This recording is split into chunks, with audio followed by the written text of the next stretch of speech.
Hello. This last week I have mostly been fascinated by numbers coming out of the music industry, particularly streaming. If you're reading the bold-faced headlines, you'd be forgiven for thinking that everything is hunky-dory in music land, but there's a little bit more to it than that. That Spotify headline, for example, 60 million paying subscribers. That 60 million makes up over a third or so of their estimated 140 million monthly user base, and that's despite strong competition from Apple Music in particular. Spotify looks like it's really streaking ahead of Tim Cook's estimated 30 million or so paying base. But this is one of those cases where the B-side is just as interesting as the hit. Spotify's already had $1.5 billion of cash invested into it. It's got another $1 billion of debt arrangement. It's valued at around $15 billion right now. It's certainly been well primed financially, and it has the confidence of its investors, especially ahead of its much expected IPO. But it's still burning through cash though. Music Business Worldwide this week had a crack at forecasting what 2017 will deliver.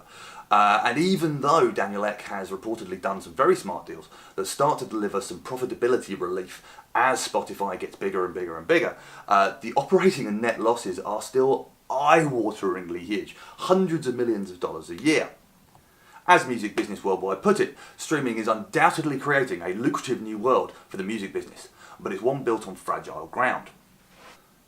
That fragile ground gets even more shaky if you're an artist. Now, I'm not talking about the millionaire rock stars like Tom York or Taylor Swift, who've had some well-publicised beefs with the platform. That's just business.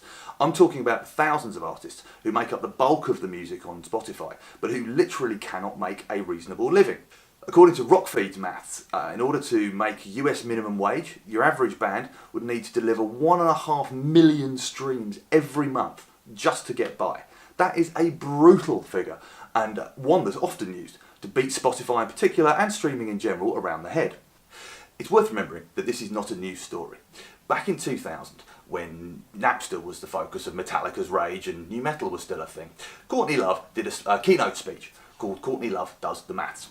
In it, she described the situation of a band who signed for that mythical $1 million contract. And as she goes through the scenario, that lucky band records an album, goes on tour, sells 1 million copies. The record industry in this example walks away with $11 million in profit.